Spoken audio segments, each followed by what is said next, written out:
Donna lived with her husband, Walter, who had become more and more controlling even though he didn't work. Walter stayed at home and handled the housework, while Donna worked to support them financially. Their arrangement was supposed to provide stability, but Walter's controlling behavior made Donna feel like her efforts didn't matter.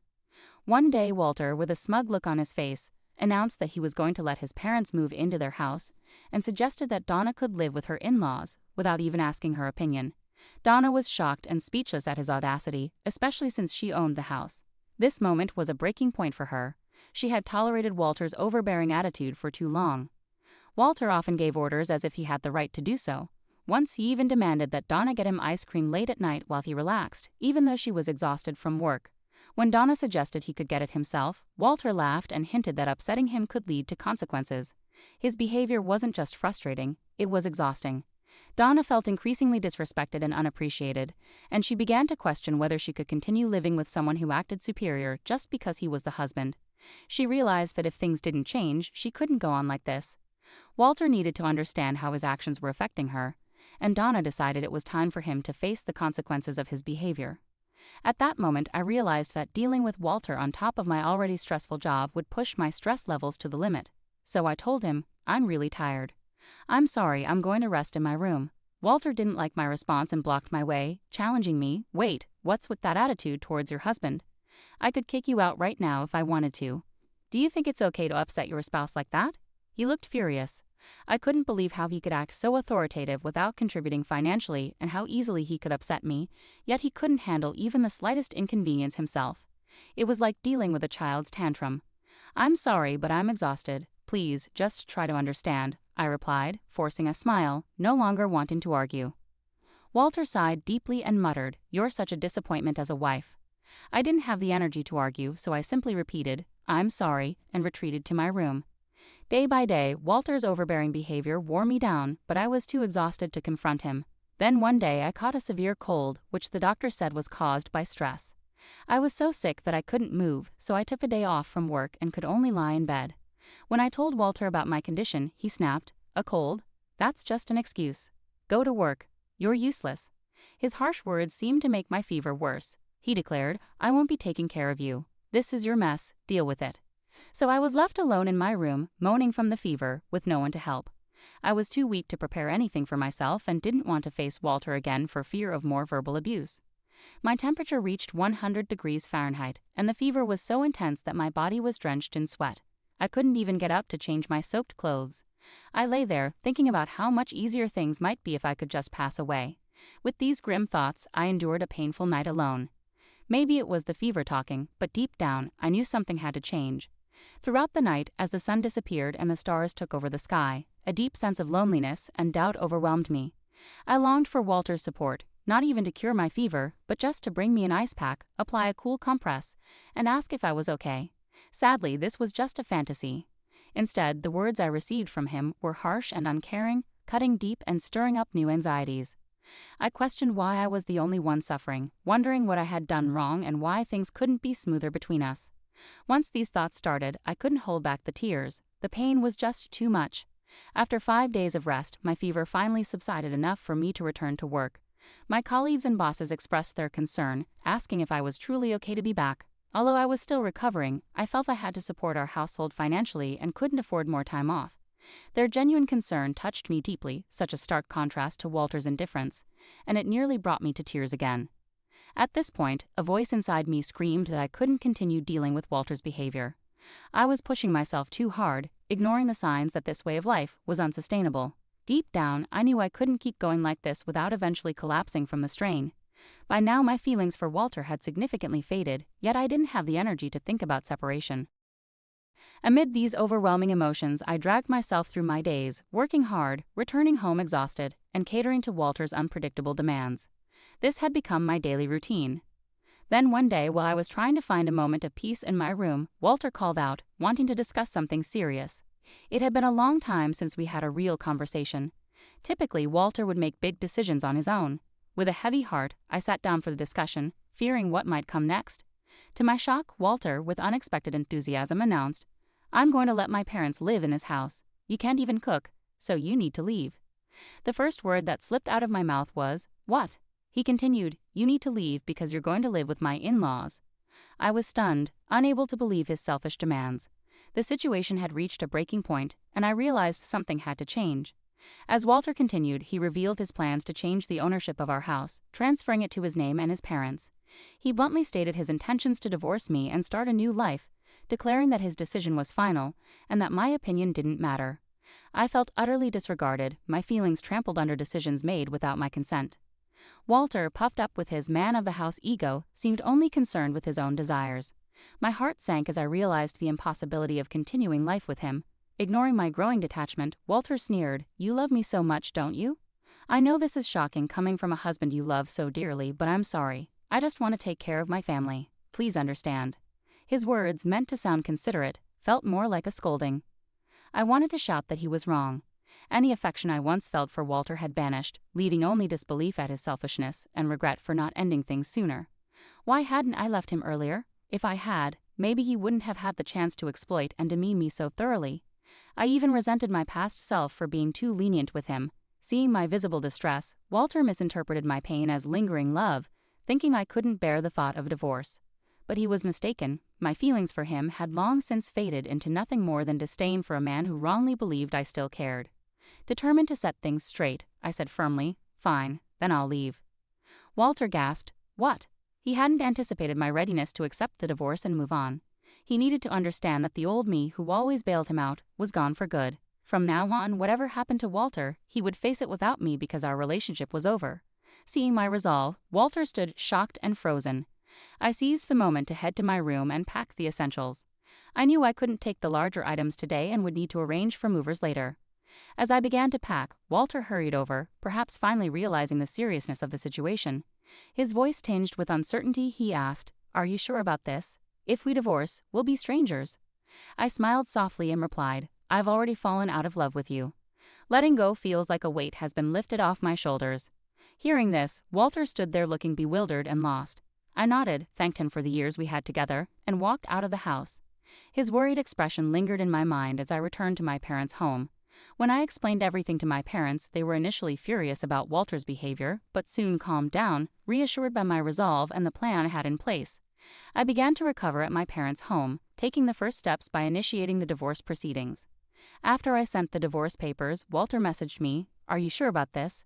I don't know if it's really a good thing, but I don't have any feelings for you anymore. If we've gone this far, there's no turning back." His message ended with a request to speed up the divorce. "I feel so much better now that you're gone, so fill out the divorce papers quickly," I replied, but received no response. A few days later, I received the completed divorce papers from Walter, with his sections already filled out. I promptly completed my part and submitted it to the county office. Now, Walter and I were officially divorced. During the divorce, we divided our assets. Walter received the house, as he had insisted, so I transferred ownership to him and chose to move on. The house had never really felt like home to me. It was more of a burden. Instead, I sought alimony from Walter, which his parents initially covered since he wasn't working. However, he was now job hunting, likely planning to repay them once he secured employment. But, as often happens, reality doesn't always align with plans. A month after the divorce was finalized, I had moved out of my parents' home and into a new place, enjoying a more peaceful life. Then I received a call from Walter. Honestly, it was annoying. I could guess why he was calling, but ignoring him might lead to more complications, so knowing I'd have to address it sooner or later for the sake of my future, I answered the phone with a firm, "Hello, what do you want?" Completely fed up, I wanted him to get straight to the point. Reluctantly, I listened as he pleaded, "Please help me." His desperate tone made me chuckle. Walter was clearly in a tough spot, and while part of me felt distant, another part was mildly amused by the irony of his desperation. Walter's call caught me off guard. I hadn't expected things to have deteriorated so quickly. "Well, what's going on? You need to tell me the whole story." I replied, half amused by the situation, suspecting why Walter might be struggling but wanting him to lay it all out himself. With a hesitant voice, stumbling over his words, Walter began to explain. He had taken over the house after our divorce and managed it fine for a month. However, he now faced a rent payment he couldn't meet due to his unemployment. Desperate, he had asked my former in-laws, who were on a pension, for help. But the rent was much steeper than anyone anticipated, about $2,500, a sum they couldn't afford on their fixed income. My former in-laws were livid, accusing him of misleading them. "This isn't what we agreed to," they insisted, placing the blame squarely on Walter. Feeling lost and unsure, Walter called me, nearly in tears. I didn't realize the rent would be so high. The place is a mess now. What are you going to do about it? Frustrated and overwhelmed, Walter was now trying to pin the blame on me. Admittedly, I hadn't discussed the specifics of the rent before our separation, but it was Walter's folly to assume responsibility for the house without understanding the financial commitments involved. He had pushed me away, treating me like an outsider, and now he was facing the consequences of his decisions. Despite this, he seemed unable to accept responsibility and reached out to me for help. I couldn't help but sigh at his audacity. Ignoring the strain in his voice, Walter continued urgently, "Please, I need your help. We can't keep going like this. I need you." His desperation was palpable. The rent due date had likely already passed, which meant they might be behind on payments. The landlord of that house had a reputation for being temperamental and strict about rent deadlines. I remember being warned repeatedly when I was still living there, never be late with the rent. If they missed a payment, they would face serious repercussions. Walter, having met the landlord a few times, knew exactly how intimidating they could be. His call was a last-ditch effort driven by sheer desperation. When Walter called me, pleading for help, he said, "Please just cover the rent for 1 month. I don't have anyone else to turn to. You still care about me, right? If someone you care about is in trouble, you should help them out." His tone was still self-centered, as if he hadn't changed at all. I wanted to tell him straight that my feelings for him had long since faded, but instead, I held back and replied coldly, "I'm sorry, but I don't have any obligation to help you. You were the one who cut me off, and now you expect me to assist you when it's convenient for you. That's not fair." Walter tried to defend himself. "Please don't be so cold.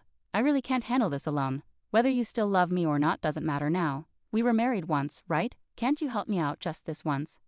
"No, you were the one who left me. Even before that, my feelings for you had already cooled. It's been a long time since I stopped loving you," I responded firmly. Hearing Walter's dejected voice on the other end, he said, "I can't believe it," which struck a chord deep within me.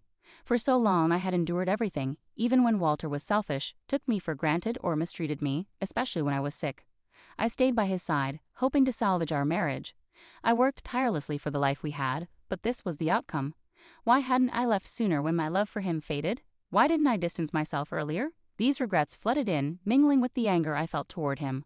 Walter never truly faced me, never showed real concern, never protected me, and never embraced the idea of navigating life together as a team. All this time, he treated me like a maid, a mere money-making machine. Each time he acted this way, he seemed oblivious to my suffering. Yet now, despite all this being a result of his actions, he came pleading for help as if he were the victim. His self-centered attitude was repelling. "Please help me. I'm begging you. What about getting married again? Let's start over properly this time." "I promise I'll never push you away again," Walter proposed desperately. I couldn't help but feel a mix of incredulity and annoyance. How could he think a simple plea for help could erase the years of neglect and misunderstanding? His desperation was evident, but so was the clarity of my decision not to fall back into the same pattern. I had moved on, and it was time for Walter to do the same. I chuckled bitterly at Walter's desperate suggestion. "Are you kidding me? All of this is the result of your actions. I've been trying to find peace in my way for a long time. I kept hoping you would face reality, and now you want me to start over with you, pretending none of that ever happened? Do you expect me to go back to those miserable days? That's never going to happen. I refuse to return to that life, no matter what." Emotions overwhelmed me, and tears started to flow. I couldn't tell if they were from anger or sadness. Walter remained silent on the other end, having nothing to say in response to my words. Unable to continue the conversation any longer, I simply said, "Goodbye," and hung up. Walter didn't call back, and to avoid hearing his voice ever again, I blocked his number. Later, I heard from mutual friends that Walter and his family were evicted from their home. Walter had tried to persuade my former in-laws to cover his rent, but they were furious, refusing his request and further upsetting the landlord. With no other options, they were forced to leave. Walter hasn't had much luck finding a full-time job and is now working part-time to make ends meet. Meanwhile, my former in-laws had to sell their house and are now crammed into a rundown apartment, all three of them together. Meanwhile, I've been deeply focused on my work, and my boss has even discussed a promotion with me. There's a possibility I might become the first female manager in our company, and I've been receiving admiration from both colleagues and juniors. Sometimes friends inquire if I'm thinking about getting married again. Honestly, after my past experiences, I have a rather negative view of marriage. The idea of dating or marrying again doesn't appeal to me right now, but life is long and there's no rush. Many people in this generation live their entire lives happily unmarried. What matters most to me is living a life without regrets and staying true to myself. With that in mind, I want to continue navigating life at my own pace, embracing whatever comes my way with strength and independence.